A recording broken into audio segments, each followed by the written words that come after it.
रीवा शहर में आज उस समय खासा उत्साह और हलचल देखने को मिली जब प्रदेश के प्रभारी मंत्री प्रहलाद पटेल रीवा पहुंचे। रीवा आगमन के साथ ही प्रभारी मंत्री सीधे कृष्णा राज कपूर ऑडिटोरियम पहुंचे, जहां रेवा फिल्म फेस्टो 2025 का भव्य आयोजन किया गया था। कार्यक्रम स्थल पर पहुंचते ही आयोजकों और गणमान्य अतिथियों ने प्रभारी मंत्री का आत्मीय स्वागत किया। ऑडिटोरियम तालियों की गड़गड़ाहट से गूंज उठा और माहौल पूरी तरह उत्साहमय नजर आया। रेवा फिल्म फेस्टो 2025 में शिरकत करते हुए प्रभारी मंत्री प्रहलाद पटेल ने फिल्म कला और संस्कृति के इस मंच की सराहना की। उन्होंने कहा कि इस तरह के आयोजन स्थानीय कलाकारों को मंच देने के साथ साथ पूरे क्षेत्र की सांस्कृतिक पहचान को राष्ट्रीय और अंतर्राष्ट्रीय स्तर पर मजबूती प्रदान करते हैं। रीवा जैसे ऐतिहासिक और सांस्कृतिक शहर में फिल्म फेस्टिवल का आयोजन गर्व का विषय है। कार्यक्रम को संबोधित करते हुए प्रभारी मंत्री ने आयोजकों, कलाकारों, फिल्म निर्माताओं और प्रतिभागियों को शुभकामनाएं दी। उन्होंने कहा कि सिनेमा समाज का दर्पण होता है और ऐसे मंच सामाजिक सरोकार को सामने लाने का सशक्त माध्यम है। साथ ही उन्होंने आश्वासन दिया कि सरकार कला, संस्कृति और फिल्म के क्षेत्र को बढ़ावा देने के लिए हर संभव सहयोग करती रहेगी। देश भर से आए कलाकारों और फिल्म प्रेमियों की मौजूदगी ने रेवा फिल्म फेस्टो 2025 को और खास बना दिया। प्रभारी मंत्री की उपस्थिति से कार्यक्रम का उत्साह दोगुना नजर आया। माननीय प्रभारी मंत्री जी का स्वागत करें और शैलेंद्र सूरी जी के स्वागत किया। माननीय सांसद महोदय का एक बार तालियों के साथ सांसद जी का स्वागत करें, अभिनंदन करें। और सभी मैं अमित पटेल जी से आग्रह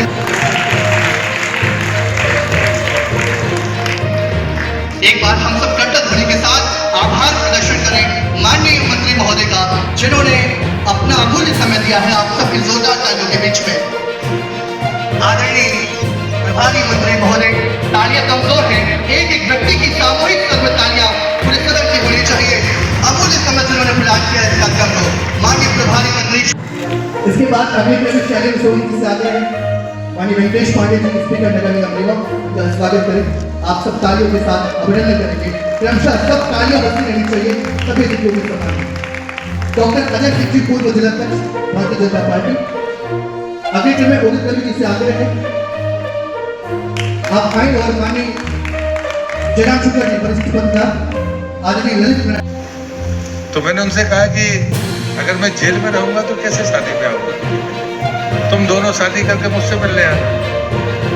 लेकिन उसने कहा कि मैं आपकी इस बात से सहमत नहीं हूँ।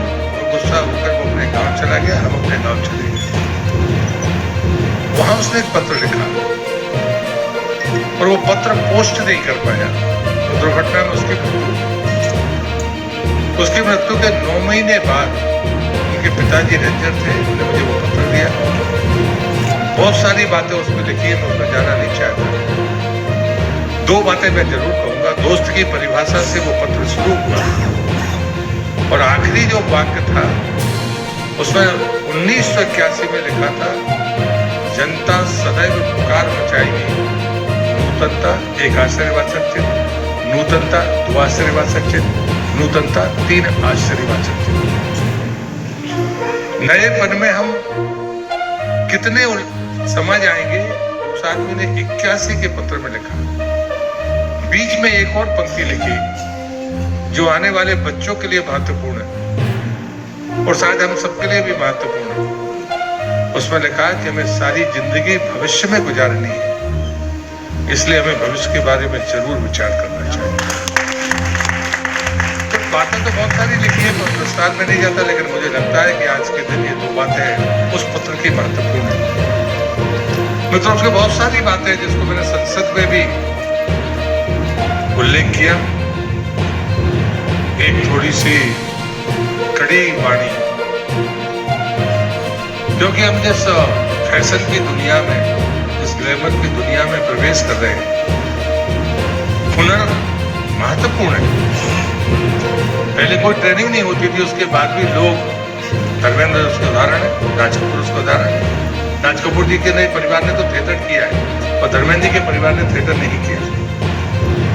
मुझे अभी मिलने आए थे मेरे निवास पर, तो उन्होंने भी मुझे ये कहानी सुनाई कि मेरे पिताजी थिएटर चलाते थे, जब कुछ नहीं चला, मैं बेरोजगार था, तो अन्नू कपूर, तो उन्होंने कहा कि मैंने एक जगह पर DDT का छिड़काव किया 14 रुपए, बाद में आज वो होटल है, लखनऊ का होटल है और अच्छा होटल है।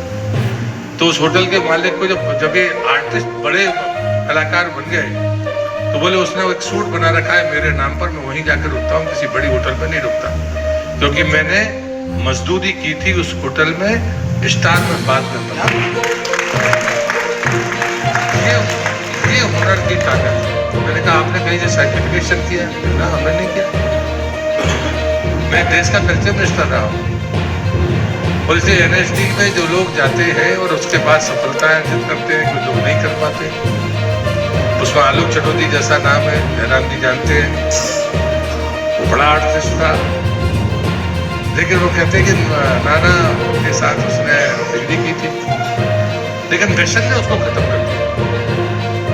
नहीं तो वो हमारी गैदरिंग में जब उसने काम किया था, छात्र संघ का जो वार्षिक उत्सव होता था, तो गजब की उसकी प्रतिष्ठा थी। तब तक वो किसी कॉलेज में पढ़ने नहीं गया था, साइंस कॉलेज में। तो हुनर की ताकत होती है, लेकिन ग्लैमर किस सीमा तक, ये चीजें हमें ध्यान में रखनी पड़ेगी। और इस पर भी उसने एक बात लिखी है, उसमें अनुभव आदमी के ज्ञान को बढ़ाता है लेकिन उसकी बेवकूफियों को कम नहीं करता। और इसलिए मुझे लगता है कि मैं देश सोसाइटी के लोगों से भी कहूंगा, और जो लोग, ये दुनिया है, इस दुनिया में हम अपने हुनर का लोहा मनवाते हैं। जो अवसर बहुत सारे लोगों को मिल जाते हैं, कई लोगों को नहीं मिलते, लेकिन ये मंच मिलना ये बड़ी बात है। पहले हम बिना पढ़े लिखे लोगों को नेहरू युवा केंद्र में मंच देते थे खेलने के लिए, नाट्य करने के लिए। हुनर होगा तो बाहर निकल आएगा, वो चीजें खत्म हो गई। स्कूलों में प्रतिस्पर्धा होती थी, प्लेटफॉर्म मिलता था, उनमें अब गाहे बगाहे कमी आ गई है। एनुअल फंक्शन के अलावा बाकी नहीं होता। अन्यथा मैं प्राइमरी में पढ़ता था तो साल में 2, 3, 4 ऐसे अवसर आते थे जब कभी न कभी किसी बहाने आपको किसी आर्टिस्ट की भूमिका में वहां पर आना पड़ता था। लेकिन इसलिए आज संस्थाएं मजबूत हुई और वो संस्थाएं प्लेटफॉर्म देती भी हैं और आगे वाले प्लेटफॉर्म पर लॉन्च करने का मौका भी देती है। मैं शुभकामनाएं देता हूँ देश सोसाइटी लोगों को आप सबको शुभकामनाएं कि आपके ये कार्यक्रम सफल रहे और सफलता प्रदान करें कि हमारे बीच से कुछ बच्चे आपसे कुछ सीखें, जानें और अपने मुकाम में 2 कदम आगे बढ़ाएं। इस शुभकामना के साथ मैं अपनी बात को समाप्त करता हूँ।